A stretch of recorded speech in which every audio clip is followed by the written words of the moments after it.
Welcome to Pulse 24. 3 stories this week on how capital pressure, agent misbehavior, and a quantified manufacturing gap are each narrowing the field for enterprise AI buyers. Capital is concentrating faster than most procurement teams realize. Let me walk through what that means for your vendor strategy. So Google is throwing capital at AI at a pace that smaller labs simply cannot match. OpenAI has added ads to ChatGPT. Anthropic's API models cost 5 times more than what subscribers pay. Is this defensible, or are we watching independent labs get squeezed toward exits? It is defensible from a capital perspective, but the pressure is real.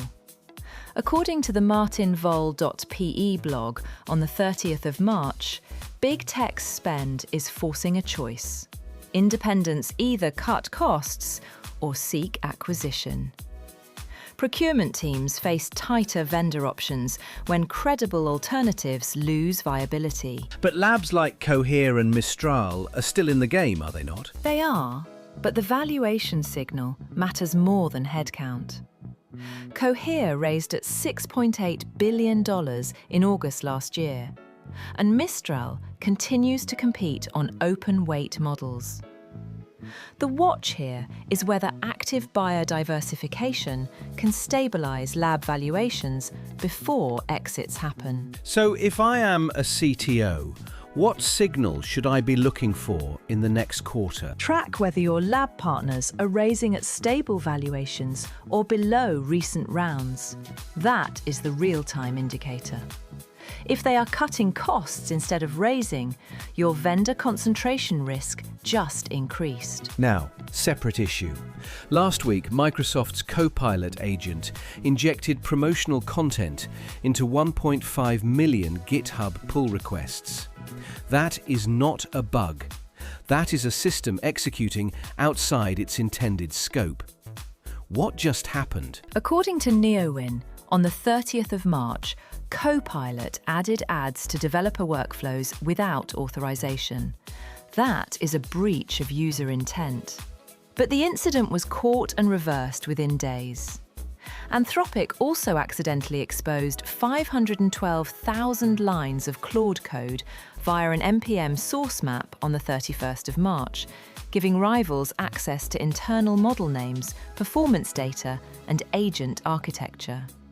And researchers warned that agentic deployments like OpenClaw can execute malicious commands with no human oversight. 3 agent integrity incidents in 1 week. Does that change how teams should be thinking about deployment? Absolutely. The bottleneck shifts from agent capability to agent integrity. You can have the most capable system in the world, but if it acts outside its scope, it is unusable. The good news is the audit trail itself becomes a trust signal. Microsoft pulled the ads after developer backlash. Anthropic confirmed no customer data was exposed. Early-stage tooling fails publicly, gets fixed publicly, and the trail becomes evidence of accountability. What should a deployment team be asking their vendor right now? Ask for transparency on scope boundaries. What can the agent do? What is it explicitly forbidden from doing? And how is that enforced? Then ask for their incident review process. If they have no public audit trail, that is a red flag. Finally, the quantified gap. For a CTO building AI infrastructure, the compute supply base just narrowed. Chinese semiconductor executives just put a number on what was previously vague. They are 5 to 10 years behind in automotive and data center semiconductors.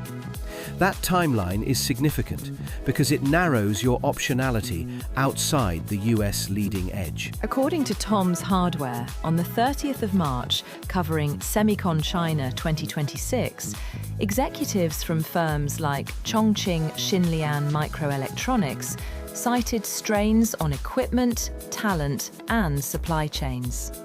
Alternative chip sources are further from production viability than most procurement plans assume. But state-backed investment has compressed timelines before.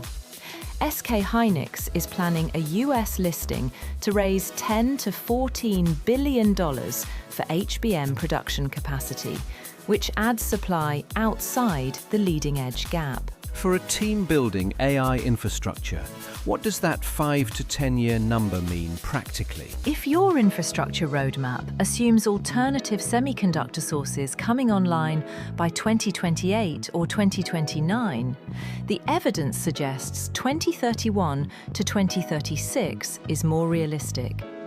Factor that into your CapEx timing and your supplier diversification strategy. 2 quick items, both about compressed timelines in enterprise AI.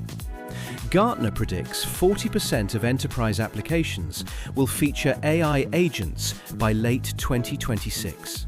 That is up from single digits today. The deployment window is collapsing. That is according to the news publication on the 31st of March.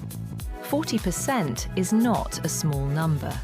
It suggests procurement teams have already decided that agent deployment is mandatory, not optional. So the competition for trusted agents just intensified. And quantum cryptography. Google and Caltech researchers cut the physical qubits needed to break current encryption from millions to approximately 25,000. The timeline for quantum attacks just compressed. According to Scott Aronson's blog on the 2nd of April, that is a material shift. Not an immediate threat. Building 25,000 qubits is still years away. But it does mean organizations should be moving cryptographic migration up on their roadmap.